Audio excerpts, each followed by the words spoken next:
that greater devotees become greater because they have undergone more difficult situations. I always analyze this and mention that if you see the entire Mahabharata story, the Kauravas ruled through Dhritarashtra and his sons for almost 8 decades. The Pandavas, despite having all the virtues in them, ruled only for 3.5 decades. But Kauravas are not remembered today. Pandavas are remembered. Because in those 8 decades when they were not ruling and all the difficult situations that they faced in their life, they consistently stuck to what was right and won the war of life through right virtues, right principles, through Dharma. So all the so-called great devotees that scriptures have placed before us as ideal examples are those who have lived through the most difficult situations in equanimity.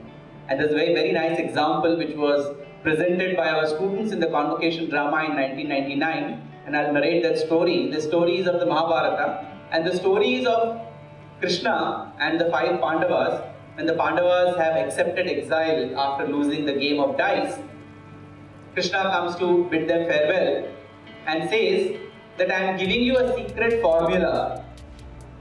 In the most difficult part of your exile, you have 13 years of exile. In the most difficult part of your exile, when your troubles and travails are unbearable, this secret formula will give you instant relief. But open it only when you are in the nadir of your exile. So they said, yes, that's a good idea, because Krishna is giving a secret formula, our problems will be solved. So they took that formula, kept it with them. And in the most difficult situations in the exile, one fine day, they all decided that it's unbearable. We have so many more years left. We are not able to bear the gnawing of this harassment and the torture that the Kauravas have meted out to us and our wife. We must open the secret formula that Krishna has given and try and experience some relief. So they all got together and sat in a circle, opened that particular leaf on which Krishna had written the formula. And when they opened that leaf, there were 4 words in that. Some of us may think it's some Brahmavakya, some Bijakshara, Reem, Kleem, Om, etc. No, there were just 4 words in that. What are those 4 words? This too shall pass. This too shall pass. This too shall pass. Whatever you are going through will also pass. There is nothing that is permanent, neither good nor bad, neither success nor failure, neither happiness nor sorrow. So the difficult times that you are facing in the exile, Pandavas, this too shall pass. But that is the kind of message which these great itihasas or epics place before us. So in the journey of yearning, we need to keep this equanimity, which is the second most important aspect. And what is the key to equanimity? The key to equanimity is detachment. As I mentioned earlier, karmanyeva adhikaraste ma phaleshu kadachana. There is a constant conflict in our modern life. The whole world keeps telling us result orientation. Quarter on quarter results. Every 3 months profit should go up, sales should go up. Every year on year, companies should become bigger and better in terms of quantitative requirements. Spirituality tells us, no, results are not important. Action is important, action orientation. So this conflict is between action orientation and result orientation. Which is true? Why is always asked, what does God want? We put in our best efforts, we struggle day in and day out, and at the end of the day you say, forget the result also. Then why should I even work towards the particular goal if the results are not going to be to my liking?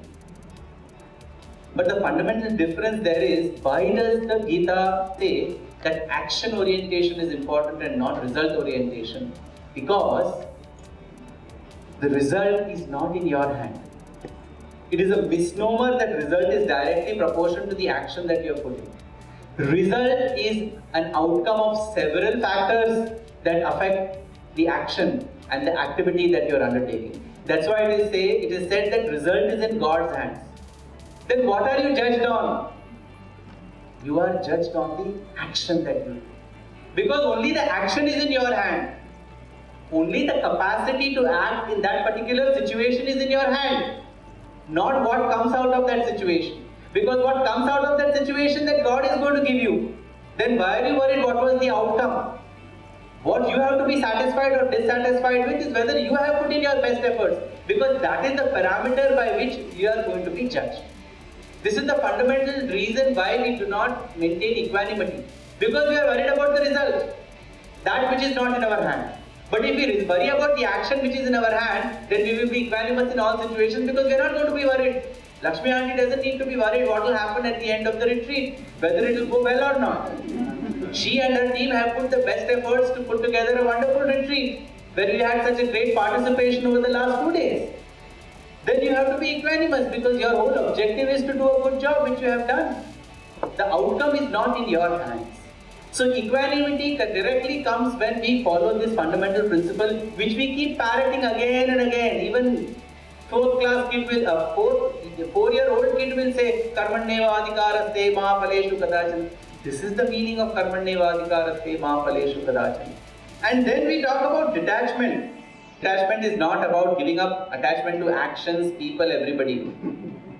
Detachment is again going back to the fruit of the action.